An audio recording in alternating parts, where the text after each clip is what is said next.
السلام علیکم ورحمۃ اللہ وبرکاتہ۔ نحمدہ و نصلی علی رسولہ الکریم، اما بعد فاعوذ باللہ من الشیطان الرجیم، بسم اللہ الرحمن الرحیم۔ آج ہم سورۃ القاریہ کی تلاوت کریں گے، اسی کا ترجمہ اور انشاءاللہ اسی کی تفسیر پڑھیں گے۔ اس میں 11 آیتیں اور 1 رکوع ہے۔ بسم اللہ الرحمن الرحیم۔ القاریۃ ما القاریہ۔ القاریہ وہ کھڑکھڑانے والی، ما القاریہ کیا ہے وہ کھڑکھڑانے والی، القاریۃ ما القاریہ وہ کھڑکھڑانے والی، جانتے ہو کیا ہے وہ کھڑکھڑانے والی۔ وما ادراک ما القاریہ۔ وما ادراک اور آپ کو کیا خبر، ما القاریہ کہ کیا ہے وہ کھڑکھڑانے والی۔ وما ادراک ما القاریہ اور آپ کو کیا معلوم کہ وہ کھڑکھڑانے والی کیا ہے۔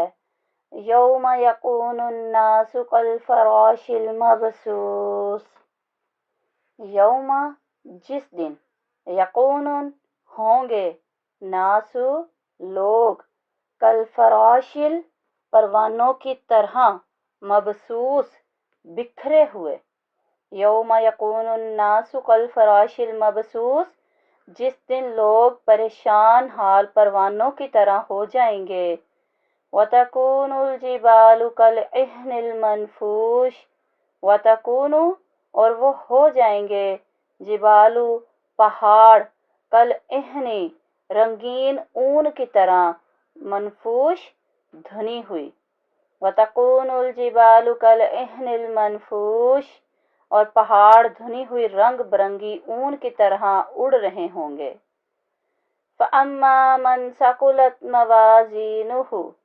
فَأَمَّا پس، من وہ جس کے، ثقلت موازینہ بھاری ہوں گے نیک اعمال، فَهُوَ فِي عِیشَةٍ رَاضِیَةٍ۔ فَهُوَ سو وہ ہوگا، فی عیشۃ زندگی، راضیہ پسندیدہ۔ فَأَمَّا مَنْ ثَقُلَتْ مَوَازِينُهُ فَهُوَ فِي عِیشَةٍ رَاضِیَةٍ پس جس کسی کے اعمال نیک کا وزن بھاری ہوگا تو وہ خاطر خواہ عیش میں ہوگا۔ وَأَمَّا مَنْ خَفَّتْ مَوَازِينُهُ اور اما وہ، من جس کے، خفت ہلکے ہوں گے، موازینہ پلڑے نیکیوں کے، فَأُمُّهُ ہاویہ تو اس کا ٹھکانہ ہاویہ ہاویہ ہوگا۔ وَأَمَّا مَنْ خَفَّتْ مَوَازِينُهُ فَأُمُّهُ ہاویہ اور جس کے نیک اعمال کا وزن ہلکا ہوگا تو اس کا ٹھکانہ ہاویہ ہوگا۔ وَمَا أَدْرَاكَ مَا هِيَ۔ وَمَا أَدْرَاكَ اور آپ کو کیا معلوم، ما ہی کہ کیا ہے وہ، نارٌ وہ آگ ہے، حامیہ دمکتی ہوئی دہکتی ہوئی۔ وَمَا أَدْرَاكَ مَا هِيَ نَارٌ حَامِيَةٌ اور آپ کو کیا معلوم کہ وہ حاویہ کیا ہے، وہ ایک دہکتی ہوئی آگ ہے۔ القاریۃ ما القاریہ کھڑکھڑانے والی، کیا ہے وہ کھڑکھڑانے والی۔ القاریہ قرأ بمعنی ایک چیز کو دوسری چیز پر اس طرح مارنا کہ آواز پیدا ہو، اور قرأ الباب بمعنی اس نے دروازہ کھٹکھٹایا، اور قاریۃ بمعنی کھڑکھڑانے والی۔ اور ابن الفارس کے نزدیک ہر وہ چیز جو انسان پر شدت کے ساتھ نازل ہو وہ قاریہ ہے، یعنی کوئی عظیم حادثہ یا بھاری آفت جو انسان کو گھبراہٹ میں ڈال دے، اور اس سے مراد قیامت ہے۔ وَمَا أَدْرَاكَ مَا الْقَارِيَةُ اور آپ کیا جانیں کہ وہ کھڑکھڑانے والی کیا ہے۔ یعنی آپ اس دن کی پوری کیفیت کو پوری طرح سمجھ ہی نہیں سکتے، بس اس کے کچھ آثار ہی بتائے جا سکتے ہیں جن سے اس دن کی شدت کا قدر اندازہ ہو سکتا ہے۔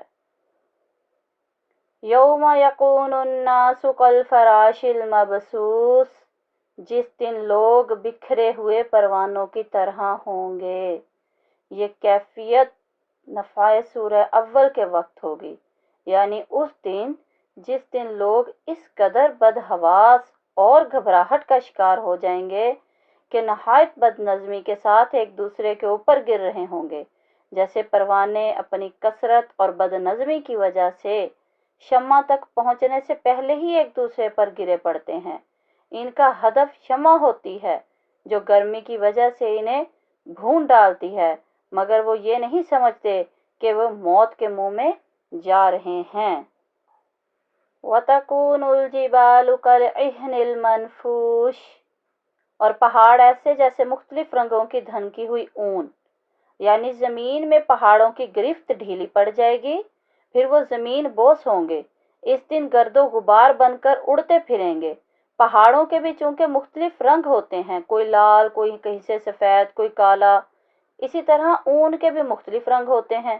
اسی لیے جب پہاڑ ہوا میں اڑیں گے تو ایسا معلوم ہوگا جیسے دھنکی ہوئی اور رنگی ہوئی اون کے کالے گولے سے اڑ رہے ہیں۔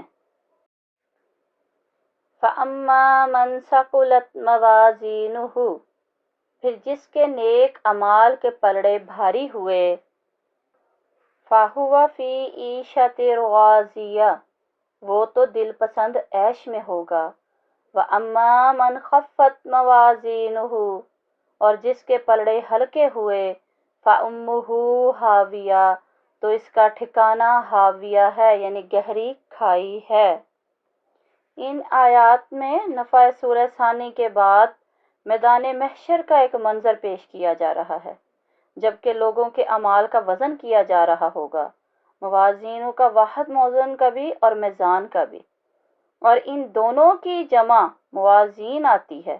اس لحاظ سے اس آیت کے دو مطلب ہوئے، ایک یہ کہ صرف موزون یا کچھ وزن رکھنے والی باتوں کو ہی تولا جائے گا، اور اللہ کے نزدیک وزن دار یا قابل قدر باتیں صرف نیک اعمال ہیں، اور ان کے ساتھ ایمان کا ہونا بھی شرط اول ہے، کیونکہ کافروں کے نیک اعمال کا بھی وزن نہیں کیا جائے گا، جیسا کہ سورہ کہف کی آیت نمبر 105 میں فرمایا کہ فَلَا نُقِيمُ لَهُمْ يَوْمَ الْقِيَامَةِ وَزْنًا، یعنی ہم ان کے اعمال کو سرے سے تولیں گے ہی نہیں۔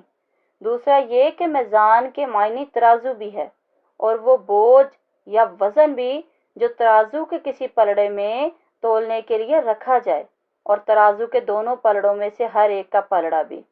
اس لحاظ سے یہ مطلب ہوگا کہ جس شخص کی نیکیوں کا پلڑا وزندار یا بھاری ہو گیا تو ایسے لوگ ہی کامیاب سمجھے جائیں گے، اور وہ اس روز خاطر خواہ عیش و آرام میں رہیں گے۔ واضح رہے کہ اعمال کے وزن پر دو باتیں نہایت گہرا اثر ڈالتی ہیں، ایک یہ کہ کسی شخص نے یہ عمل کس نیت سے کیا تھا، اور دوسرے یہ کہ اس میں خلوص اور محض رضا الہی کا کتنا حصہ ہے۔ مثلا نماز کو ہی لیں، نماز منافق بھی ادا کرتا ہے، مومن بھی کرتا ہے، لیکن ان کے ایک جیسے ہی عمل کے وزن میں زمین و آسمان جتنا فرق ہو سکتا ہے۔ یا مثلا ایک شخص ہے جو صرف اللہ کی خاطر خلوص نیت کے ساتھ ایک مسکین کو کھانا کھلاتا ہے، دوسرا بھی یہی کام کرتا ہے، لیکن مسکین سے کوئی بگار نہیں لینا چاہتا، یا اس لیے کرتا ہے کہ لوگوں میں اس کی مسکین پروری کا چرچا ہو، تو ان دونوں کے اس ایک جیسے عمل کے وزن میں بہت فرق ہوگا۔ اللہ چونکہ لوگوں کی نیتوں اور دل کی سب باتوں سے واقف ہے، لہذا اعمال کا وزن نہایت انصاف پر کیا جائے گا۔ ہاویہ بامعنی بلندی سے زمین پر گرنا، اور ہاویہ گہرے کنویں کو بھی کہتے ہیں، گہرے گھڑے کو بھی کہتے ہیں، اور ہاویہ سے مراد یہاں پہ لیا گیا ہے کہ جہنم کی گہرائی یا گہری جہنم، اور دوزخ میں ایک ایسے گھڑے کا نام بھی ہے۔ مطلب یہ کہ جس شخص کی نیکیوں کا پلڑا اوپر اٹھ گیا، اسے جہنم کی گہرائی میں یا جہنم کے گہرے گڑھے میں پھینک دیا جائے گا، اور کا لغوی معنی ماں یعنی جس طرح بچے کا ملجا و ماوا ماں اور اس کی گود ہی ہوتی ہے، اسی طرح ایسے شخص کا ملجا و ماوا یعنی حاویہ ہی ہوگا، اس کے علاوہ اسے کوئی اور ٹھکانہ میسر نہیں آئے گا۔ استغفر اللہ۔ وما ادراک ما ہی نار حامیہ، اور آپ کیا جانیں کہ وہ کیا چیز ہے، وہ آگ ہے بھڑکتی ہوئی، یعنی وہ محض ایک گہرا گڑھا ہی نہ ہوگا بلکہ اس کی آگ جہنم کی دوسری آگ کے مقابلہ میں زیادہ گرم اور تیز ہوگی۔ استغفر اللہ، استغفر اللہ۔ اللہ تعالیٰ سے دعا ہے کہ اللہ تعالیٰ ہمیں قرآن پاک کو پڑھنے، سمجھنے اور پھر اس پر عمل کرنے کی توفیق عطا فرمائے۔ ربنا ظلمنا انفسنا فإن لم تغفر لنا وترحمنا لنكونن من الخاسرین۔ السلام علیکم ورحمۃ اللہ وبرکاتہ۔